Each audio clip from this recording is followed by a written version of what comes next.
tous, aujourd'hui on se retrouve pour une nouvelle vidéo face caméra. J'en ai déjà parlé dans une ou deux vidéos, mais pour ceux qui le savent, en mai, Prince a été opéré d'une colique. Et du coup j'ai reçu pas mal de questions de comment j'ai géré avant. Alors je n'ai pas du tout géré pour le date, pendant et après. Voilà. Donc il faut savoir que tout propriétaire, forcément, on redoute la colique chez le cheval parce que c'est la cause numéro 1 de décès chez un cheval, tout court, simplement. Donc en mai 2025, Prince m'a fait vivre sûrement une des épreuves les plus difficiles de ma vie. Donc il a été opéré d'urgence d'une colique au niveau du côlon. Donc aujourd'hui, je suis prête à raconter ce qui s'est passé, les premiers signes à son rétablissement, en sachant qu'il reprend le travail cette semaine, donc on est la première semaine de septembre. L'opération c'était le 22 mai, si je dis pas de bêtises. Cette période un peu floue dans ma vie. Le déni, c'est ma spécialité pour ceux qui me connaissent, hein, voilà. On va commencer par les premiers signes. Donc ce jour-là, je suis partie en balade avec une copine. Globalement, ça allait. Prince grattait un petit peu quand on s'arrêtait, mais il y avait plein de mouches. Enfin voilà, c'était les mouches commençaient à arriver, les temps commençaient à arriver, il était embêté. Donc on n'a pas fait quelque chose de très long, on a fait que du pas. Et quand dans le chemin pour aller aux écuries, on a croisé le propriétaire des écuries. Mais il n'y avait pas vraiment de signe avant-coureur de colique. En sachant que Prince est un cheval sujet aux ulcères, donc ça arrive régulièrement qu'il ait mal au ventre, mais au bout d'une heure ou deux, voilà, ça passe. C'est des petites crises de ballonnement, comme on peut tout savoir.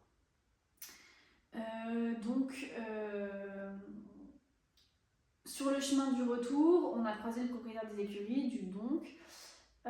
Et quelques mètres plus loin, le cheval essaye de se rouler avec moi, chose qu'il n'a jamais fait jusqu'à présent. Là, j'ai commencé à me poser des petites questions, mais voilà, c'est un cheval qui est sujet à ça. Donc, ce que j'ai fait, c'est que j'ai appelé le propriétaire des écuries. Je lui ai dit voilà, Prince montre des petits signes de colique. Je ne veux pas le remettre au troupeau avec les autres. Est-ce que ça te dérange, le temps que tu n'es pas là, je le mets dans le petit pré devant les écuries. Comme ça, quand tu reviens, tu peux regarder et voir, à la limite, faire une piqûre de calmagine, comme on a, entre guillemets, l'habitude de faire. Il me dit pas de souci, je reviens dans une heure, pas de souci. Moi, je devais partir travailler, du coup, j'ai une copine qui a pris le relais, sauf que son état s'est détérioré.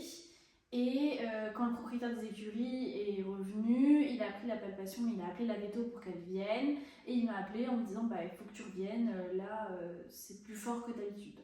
Donc je suis revenue, je vais épargner tout ce qui s'est passé au niveau des écuries parce que le gérant a très bien géré, ma copine a très bien géré.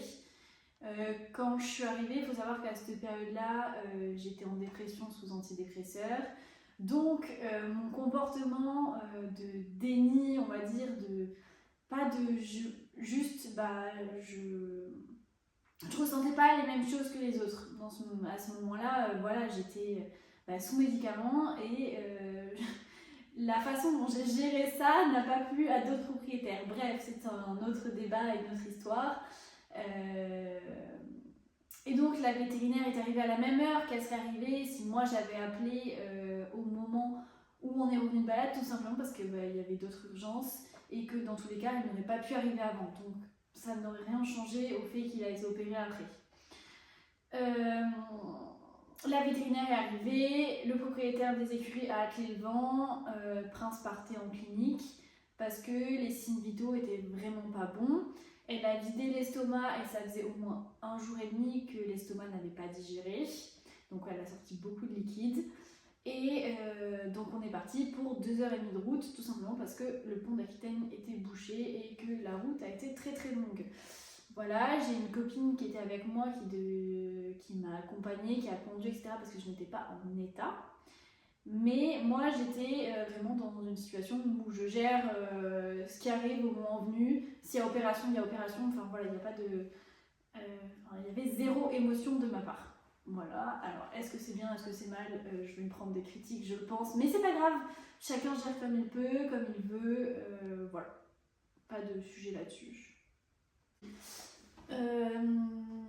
On est arrivé à la clinique, le docteur Casamata a pris les constantes, etc. Il a dit bon bah à l'écho, je ne vois rien, je ne peux pas expliquer ce qui se passe. La meilleure solution, voilà, c'est d'ouvrir, voir, aller chercher et voir ce qu'il y a. Donc, bah oui, vous opérez, il n'y a pas de sujet, c'est mon cheval, je l'aime plus que tout, oui, vous opérez quoi. Donc, suite à ça, je suis rentrée chez moi parce qu'il m'a dit bon, bah on envoie ça peut prendre 3-4 heures l'opération. Il était déjà 20h30, 21h. Il m'a dit rentrez chez vous, je vous appelle dès que l'opération est finie, je vous tiens au courant. Donc ma copine m'a ramenée aux écuries. Aux écuries, j'ai récupéré ma voiture. Et sur la route entre les écuries et chez moi, le docteur Casamata m'a rappelé en me disant voilà, l'opération est finie, il est en train de se réveiller. Au final, on avait un problème au niveau du côlon, c'est une malformation génétique. Je ne m'étalerai pas sur le sujet parce que ça ne sert à rien. On a fait le nécessaire, il ne reste plus qu'à voir voilà, comment le cheval se remet. Donc très bien, opération, c'est bien passé, le cheval va bien. Globalement que des bonnes nouvelles, mis à part que voilà, ça m'a coûté une blinde. Mais bon, quand on a des chevaux, on le sait, et je reviendrai sur ça au niveau des assurances. Ce sera la prochaine vidéo. Voilà. Donc il m'a appelé, j'ai mis un message à tout le monde pour dire que voilà, l'opération s'était bien passée, je me suis pas étendue sur le sujet. J'ai appelé mes copines proches pour leur dire que voilà, Prince avait été opéré, que ça allait dans le bon sens, on attendait qu'il se réveille et que demain j'irai le voir. Donc mes copines ont été super sympas, tous les jours où j'ai voulu aller le voir, elles m'ont emmenée parce que sous antidépresseur je n'avais pas le droit de conduire. Donc il est resté à la clinique un peu moins d'une semaine, je pense. Même quand ils m'ont dit en fait voilà, vous pouvez le ramener, pour moi c'était 3-4 jours, enfin voilà, ça serait beaucoup plus loin dans le temps. Je m'attendais pas à ce qu'il rentre aussi vite. En fait il s'est super vite remis. Voilà, il a vite repris à manger normalement. Globalement, voilà, ça allait très bien. On a fait une gastroscopie tant qu'il était à la clinique pour voir au niveau des ulcères, il y avait 0 ulcère, donc ça veut dire que sur ce niveau-là, on a quand même fait des progrès. En sachant que pendant la convalescence, il a été enfermé au box et qu'il tique à l'appui, donc là, je pense que en fin septembre, je vais refaire une cure pour les ulcères, voilà, tout simplement pour prévenir. Mais voilà, au moment de l'opération, la vie au pré avec point de volonté lui convenait plutôt bien puisqu'il n'y avait plus d'ulcères, donc ça c'est une bonne nouvelle. C'est rare qu'un cheval en stade 4 passe en stade 0 au niveau des ulcères. Voilà. Je vais être honnête, hein, c'est une épreuve qui m'a bouleversée. Alors après, avec du recul sur le moment, je n'en étais pas consciente. Je me suis beaucoup protégée. C'est pour ça que j'ai mis du temps à en parler. Mais aujourd'hui, le cheval va très bien. Il est retourné au pré il y a un mois. Là, il va reprendre le travail en longe avec une copine à moi. Il va reprendre le travail de montée, je pense, la semaine prochaine avec moi tranquillement, du pas, etc. Enfin, le cheval est revenu parfaite. Enfin, voilà, il est revenu très bien. Il n'y a pas de raison de rechute, tout simplement parce que du coup, cette malformation, c'est réglé. Puis, enfin voilà, en fait, il n'y a pas grand chose à dire de plus, juste les coliques, ça arrive sur ces moments-là. Enfin, pour les propriétaires qui ne le vivent pas quand ce n'est pas votre cheval, par pitié, laissez les propriétaires tranquilles. Enfin, j'ai 23 ans, ok, j'ai peut-être pas géré comme il fallait, peut-être que j'aurais pas dû partir, ok, très bien. Mais en fait, c'est pas aux personnes de 60 ans de me dire quoi faire, de comment j'aurais dû gérer, voilà, c'est pas.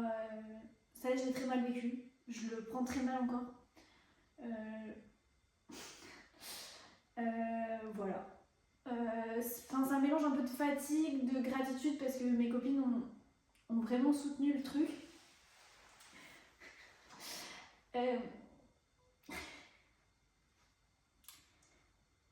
Ben voilà, mes copines ont été vraiment parfaites pour gérer ça. Et, et je pensais pas que ça me ferait pleurer. Parce que je n'en ai pas parlé jusqu'à présent à personne. Voilà. Donc si je partage l'histoire, c'est surtout pour rappeler que la colique, ça peut être un cas d'urgence, comme pas spécialement, mais c'est bien d'être bien entouré. Moi, je fais une confiance aveugle en la copine qui a géré Prince et au gérant des écuries. Et il faut être prêt, voilà, à savoir qu'il faut prendre des fois des décisions difficiles. Prince n'aurait pu ne pas s'en sortir, ça arrive. Comme je disais, la colique, c'est le premier cas de décès des chevaux dans le monde. Et voilà, donc aujourd'hui Prince va mieux, mais une autre question s'est vite posée, c'est comment gérer les frais d'une telle opération. Pour être totalement transparente, j'en ai eu pour plus de 6 000 euros, entre le transport, la clinique, les médicaments, les pensions, machin. Voilà, donc dans ma prochaine vidéo, je vais essayer de vous parler des assurances équines, de ce qu'elles couvrent et ce qu'elles couvrent pas.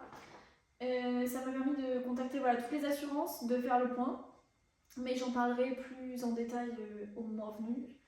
Et en attendant, bah, merci d'avoir suivi cette histoire. Désolée pour les émotions, désolée pour les copines qui regardent. Voilà, et puis bah, à très vite.